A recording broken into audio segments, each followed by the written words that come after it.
कराया। हालांकि आजादी में तो सारे धर्म वाले साथ में थे, पर उनमें से तो किसी ने बंटवारा नहीं किया। जैन ने तो नहीं बोला कि भाई मुझे एक अलग से जैन का जैंगिस्तान दे दो। हिंदुओं ने तो नहीं बोला कि मुझे हिंगिस्तान दे दो। सिखों ने तो नहीं बोला कि मुझे सिखिस्तान दे दो। लेकिन मुसलमानों ने बोला कि मुझे पाकिस्तान दे दो। मुसलमानों ने बोला कि मुझे बांग्लादेश दे दो। और अभी असदुद्दीन अवैसी भी बोल रहा है। देखो शैला, लोग ये सोचते हैं कि नाजिया मंदिर क्यों जाती है। आस्था है, विश्वास है, इज्जत है, मान है, मर्यादा है। दरवाजा खुलवाना नहीं पड़ता है, पुलिस डिपार्टमेंट को चिट्ठियां नहीं भेजनी पड़ती हैं, रिक्वेस्ट नहीं करना पड़ता है, इल्तिजा नहीं करनी पड़ती है, पैर नहीं पकड़ना पड़ता है, नाक नहीं रगड़ना पड़ता है कि प्लीज मुझे मंदिर जाने दो। नहीं, ये मस्जिद में करना पड़ता है मुझे। एक मुसलमान बेटी मस्जिद नहीं जा सकती। लेकिन देखो ईद के दिन ममता बनर्जी चली गई और उसने भड़काऊ भाषण भी दे डाला, लेकिन मुसलमान बेटी को इमाम साहब ने मस्जिद नहीं बुलाया, क्योंकि इमाम साहब को लगा कि नाजिया से तो चवन्नी का फायदा नहीं होने वाला है। ममता बनर्जी चीफ मिनिस्टर है, वो आएगी तो बहुत सारा फायदा होगा, इसलिए नाजिया को बुला करके क्या फायदा है। नाजिया तो इकरा पे बात करेगी, वो तो एजुकेशन और वुमेन एम्पावरमेंट पे बात करेगी, उससे तो भड़केगा नहीं मुसलमान। लेकिन श्रीमती ममता बनर्जी आएगी तो वो हिंदुओं को मलाइन करेंगी, वो भगवान राम को मलाइन करेंगी, वो बीजेपी को मलाइन करेंगी, तो मुसलमान में जोश आएगा। फिर से नासिर खान पैदा होगा, फिर से वो सूजन जॉर्डन का बलात्कार करेगा, फिर से आफ्ताब पैदा होगा, फिर से वो श्रद्धा की बोटियां कर करके फ्रिज में रखेगा। तो नाजिया से तो मुसलमानों को फायदा नहीं है। नाजिया तो भड़काऊ भाषण नहीं देगी, नाजिया तो कहेगी कि मुसलमानों, एडुकेट होने के लिए अल कुरान ने पहला वर्ड इकरा का दे दिया था, पढ़ लो। लेकिन पढ़ेंगे नहीं। 15,000 से 1.5 लाख का मोबाइल ठीक खरीद लेंगे और उस मोबाइल से असदुद्दीन अवैसी के भड़काऊ भाषण का रिकॉर्डिंग भी कर लेंगे। लेकिन फीस देने के लिए, स्कूल की फीस देने के लिए बात करो तो नानी मरने लगती है मुसलमानों की। मैं तो सरकार की वजह से जाहिल रह गया। अरे सरकार ने तुमको कब बोला था? 1.5 लाख का तुम आईफोन खरीद सकते हो, 15,000 का तुम एंड्रॉइड फोन खरीद सकते हो, पर तुम अपनी बेटियों को, अपने बेटों को तुम पढ़ा नहीं सकते हो। क्यों नहीं पढ़ा सकते हो? शादियों में करोड़ों रुपए खर्च मुसलमान आराम से करता है, पर अपनी ही मस्जिद अगर टूटी भांगी हो तो उसको दुरुस्त कराने के लिए मुसलमानों के पॉकेट में पैसा नहीं है, 1 रुपया नहीं है। जलसा जुलूस मिलादुन नबी कराने के लिए करोड़ों रुपए, लाखों रुपए मुसलमान खर्च करता है, पर अगर किसी मस्जिद का कंस्ट्रक्शन होता है तो चंदे के डब्बे में 10 रुपए डालता है। गलत बोल रही हूँ शैला? शायरी मुशायरा कराने के लिए, शायरों को बुलाने के लिए बिजनेस क्लास का ट्रैवल करवाया जाता है, बड़ा बड़ा मुशायरा का इंतजाम होता है, दीवाने आम और दीवाने खास लगाया जाता है, पर जैसे ही मोहम्मद बिन अब्दुल्ला मस्जिद के बारे में बात आती है तो सब कंगाल हो जाते हैं, सब भिखारी हो जाते हैं, किसी के पॉकेट में पैसा नहीं होता है मस्जिद बनवाने के लिए। अब आप देखो कि भगवान राम की राम मंदिर अयोध्या में बनी, किसने बनाया? किसी के बाप ने बनाया या सरकार ने बनाया या मोदी जी ने बनवाया? बिल्कुल नहीं बनवाया है। मैं मोदी जी की भक्त हूं, लेकिन जो सत्य है वो बोलने से पीछे नहीं हटूंगी।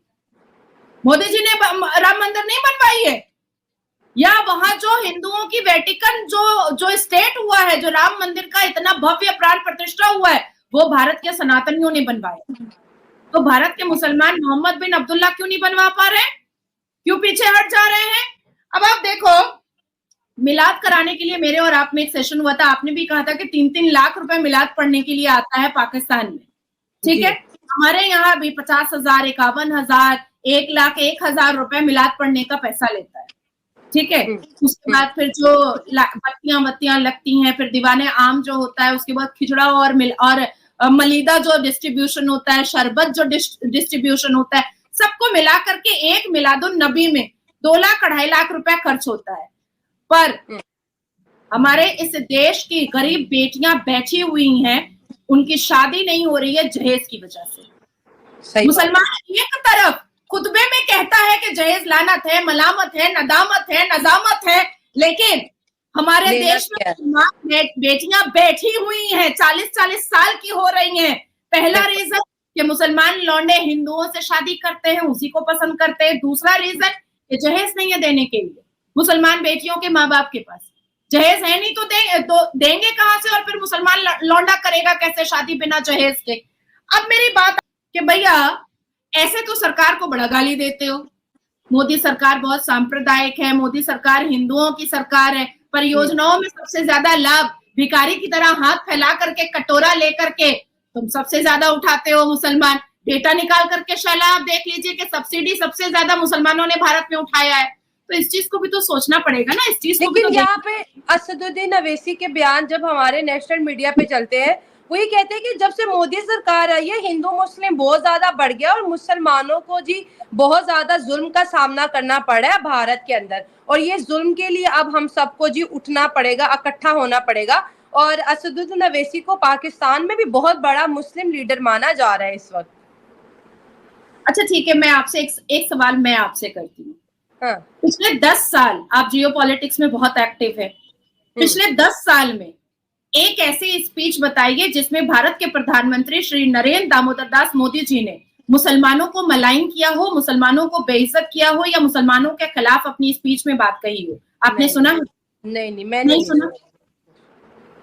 मैं और आप या मैं किसी भी चैनल पर जब बैठती हूँ, क्या मैं मुसलमानों को खत्म करने की बात कहती हूँ या मुसलमानों को शिक्षित होने की बात कहती हूँ? मुसलमानों को बुरा इसलिए लगता है क्योंकि मोदी जी भी यही कहते हैं कि इकरा मान लो, ह्यूमैनिटी मान लो, इंसान बन जाओ, शिक्षित हो जाओ। मेरे लिए भी बुरा मुसलमान मर्दों को, लौंडों को, लफंदरों को, लुंगी वालों को, ठरके आजम को, जाइले आजम को इसलिए लगता है क्योंकि नाजिया ये चाहती है कि कुरान का पहला वर्ड इकरा मान लो। अब वो मानेगा नहीं। अब मुझे एक बात बताएं शैला, कि क्या भड़काऊ भाषण से मुसलमानों का पेट भर जाता है? नहीं भर सकता। लेकिन पढ़ेगा मुसलमान तो बढ़ेगा मुसलमान, पढ़ेगा मुसलमान तो कुछ बनेगा मुसलमान, पढ़ेगा मुसलमान तो कुछ कर पाएगा मुसलमान, पढ़ेगा मुसलमान तो अपना चेयर अपने से चूज करेगा मुसलमान, पढ़ेगी मुसलमान बेटी तो बनेगी मुसलमान बेटी, पढ़ेगी मुसलमान बेटी तो कुछ करेगी मुसलमान बेटी, पढ़ेगी मुसलमान बेटी तो पंख लगाकर पीठ पर उड़ पाएगी मुसलमान बेटी, अपने हक के लिए मुसलमान बेटी आवाज उठा पाएगी, अपने हक, अपनी इज्जत, अपने आबरू के लिए अपनी जंग खुद लड़ पाएगी मुसलमान बेटी। तो मैं तो ये कह रही हूँ भाई, और मोदी जी भी यही कह रहे हैं, तो बुरा क्यों लग रहा है लुंगी छापों को जो अंदर चड्डी भी नहीं पहनता? उनको बुरा क्यों लग रहा है? कितना आराम का कपड़ा है, लुंगी पहन लो, उठा लो, नाच लो नंगा, और बलात्कार भी कर लो और कह दो कि मुसलमानों के खिलाफ है भारत। अरे अवैसी, तुम रजाकार के फौज के आखिरी चश्मो चिराग हो, जैसे राहुल गांधी परिवार का आखिरी चश्मो चिराग है। अवैसी का भड़काऊ भाषण, यही भड़काऊ भाषण क्या आपके पाकिस्तान में पाकिस्तान की सरकार एक्सेप्ट करेगी? नहीं करेगी। इमरान खान की तरह कहते बा मुशक्कत सलाखों के नीचे करवा देगी। अगर अवैसी के कलेजे में ताकत है, यही भड़काऊ भाषण अरब में जाकर के दो, यही भड़काऊ भाषण पाकिस्तान में जाकर के दो, यही भड़काऊ भाषण ईरान में जाकर के दो अवैसी, यही भड़काऊ भाषण मैं अवैसी को ललकार रही हूं कि यही भड़काऊ भाषण जो तुम यहां दे रहे हो, जो अरब में फिलिस्तीन और हमास के समर्थन में खड़े होकर के नारा लगाए थे और मोहम्मद बिन सलमान ने उनको जेल बंदी कराया है, उसके लिए जाकर के अरब में देकर के दिखाओ। मोहम्मद बिन सलमान के खिलाफ तुम अरब में भाषण देकर के दिखाओ। औकात नहीं है अवैसी की, औकात नहीं है, 10 पैसा की औकात नहीं है अवैसी की कि अरब में हज करने जाता है ना, मुंह झुका करके जाता है और टट्टू की तरह मुंह झुका करके वापस आता है, लेकिन मोहम्मद बिन सलमान से ये नहीं कहता है कि हम भी चिल्ला रहे हैं गधेड़े की तरह फलस्तीन और हमास के समर्थन में। अरे भैया, शेरवानी पहन करके तुम फलस्तीन चले क्यों नहीं जाते हो? 2-4 बलात्कार अवैसी तुम भी कर लो, अल्लाह अकबर के नारे पर और नारे तकबीर के नारे पर तुम भी कर लो, तुम्हारा भी भला हो जाएगा। ऐसे भी घर में 2-2, 3-3 बीवी है तुम्हारी। तो ये जो मुसलमानों का राग है ना, ये मुसलमान मर्दों का राग है कि भाई यहाँ बहुत सांप्रदायिकता है, यहाँ हिंदुओं को बहुत, हिंदू जो है वो मुसलमानों को बहुत परेशान कर रहे हैं। कहाँ परेशान कर रहे हैं भैया? अभी नावेद और साजिद ने 2 मुसलमान बच्चों की बोटियां कर डाली रमजान में दारू पी करके। अब मैं पूछना चाहती हूँ कि वो 2 मासूम बच्चे, जो एक 9 साल के थे और एक 6 साल के थे, उन्होंने आपके प्रॉफिट को गाली दी, उन्होंने आपके कलमे को गाली दी, उन्होंने आपके नमाज को बंद कराने की कोशिश की, उन्होंने आपके इस्लाम को गाली दी। क्या दिया? वो 9 साल का बच्चा और 6 साल का बच्चा ऐसा क्या कर डाला कि नावेद और साजिद ने उसकी बोटियां कर डाली। बहुत गलत है। तो अत्याचारित तो हिंदू हो रहा है भाई भारत में, अत्याचार तो हिंदुओं के ऊपर हो रहा है। अभी देखिए दारुस्सलाम ने हैदराबाद में टी राजा के क्षेत्र में कह दिया है कि यहाँ शोभा यात्रा नहीं निकलेगी, राम भक्त नहीं निकलेंगे। तो भारत क्या तुम्हारे बाप का है क्या?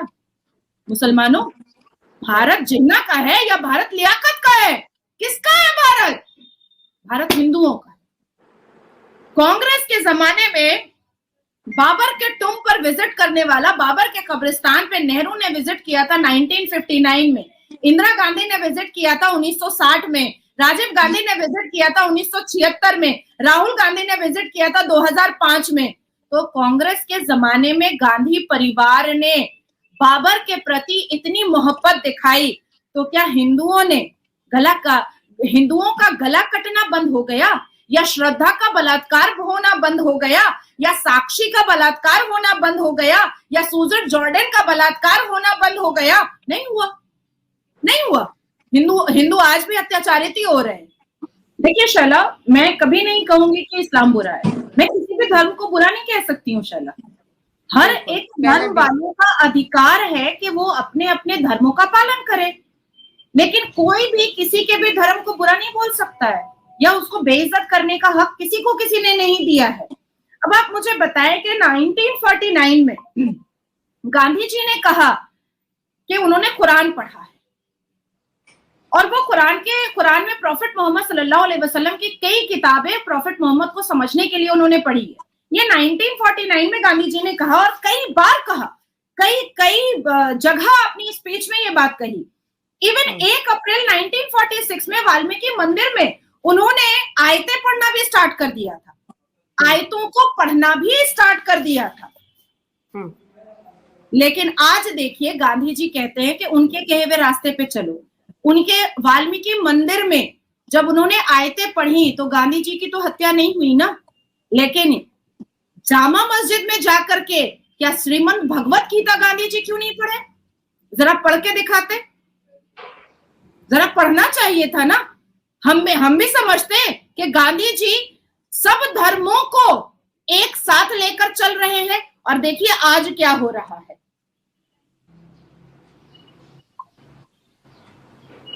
अल्लाह ताला खुश होता है, उसे क्या कहते हैं? इबादत कहते हैं। दिवाली मनाने से अल्लाह खुश होगा? अच्छा, होली खेलने से अल्लाह खुश होगा? किसी गैर कौम के त्योहार मनाने से अल्लाह ताला नाराज होगा कि खुश होगा? और खुश कौन होगा? शैतान खुश होगा। और शैतान तो चाहता है ना कि अल्लाह की इबादत और इताअत से मोड़ करके, हटा करके उसको किसी गैर की तरफ लगा दे। अब सोचिए कि दिवाली मनाने से शैतान खुश होता है और होली मनाने से शैतान खुश होता है। तो मुझे ये समझना है कि चलिए मैंने मान लिया इस्लाम बहुत शांति का और पीस का और सुकून का और बहुत खूबसूरत मतलब मजहब है। तो मैं जानना चाहती हूँ कि आईएसआई किसने बनाया, बोको हरीम किसने बनाया, अल-कायदा किसने बनाया, तालिबान किसने बनाया, अल शहबाब किसने बनाया, Pakistan, Iraq, Somalia, Yemen, Syria, Libya, Afghanistan में वायलेंस किसने किया? अभी कुछ महीने पहले इजराइल की बहु बेटियों को नारे तकबीर के नारे पर नंगा और बलात्कार किसने किया? नासिर खान ने सूजन जॉर्डन के कपड़े क्यों उतारे? आफ्ताब ने श्रद्धा को 2 साल सेक्सुअली अब्यूज करने के बाद उसकी बोटियां 35 बोटियां काट करके फ्रिज में क्यों रखा? होली मनाने से शैतान खुश होता है, दिवाली मनाने से शैतान खुश होता है और अल्लाह नाराज होता है। पर आईएसआई, अल-कायदा, लश्कर तैयबा बनाने से अल्लाह बहुत खुश होता है क्या? मुसलमान लौंडा पैंट की जिप खोल करके हिंदू सनातनी बेटियों का बलात्कार करता है तो अल्लाह बहुत खुश होता है क्या?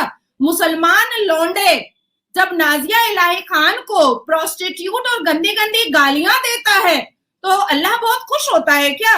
क्योंकि ये मौलाना साहब तो साफ कह रहे हैं भैया कि होली दिवाली मनाने से शैतान खुश होता है और अल्लाह नाराज होते हैं।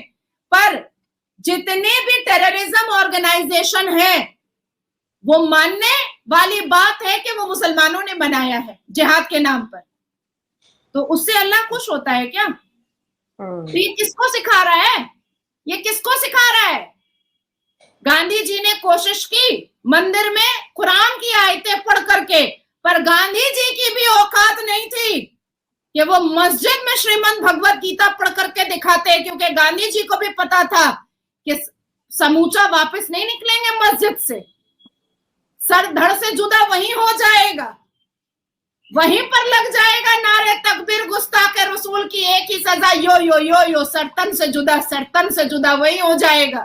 लेकिन गांधी जी ने पूरी चेष्टा की हिंदुओं को कंट्रोल करके अपनी मुट्ठी में रख करके हिंदुओं पर अत्याचार करवाने की मुसलमानों के हाथों से गांधी जी ने पूरी कोशिश की। लेकिन अब माधवी लता जैसी औरतें, नाजिया इलाही खान जैसी औरतें और निर्मला सीतारमन जैसी औरतें और स्मृति ईरानी जैसी औरतें, कंगना रनावत जैसी औरतें मुसलमानों की लफंदरबाजियां और मुसलमानों के यो यो यो यो सरतन से जुदा का जवाब बहुत अच्छे से आता है देना, बहुत अच्छे से आता है।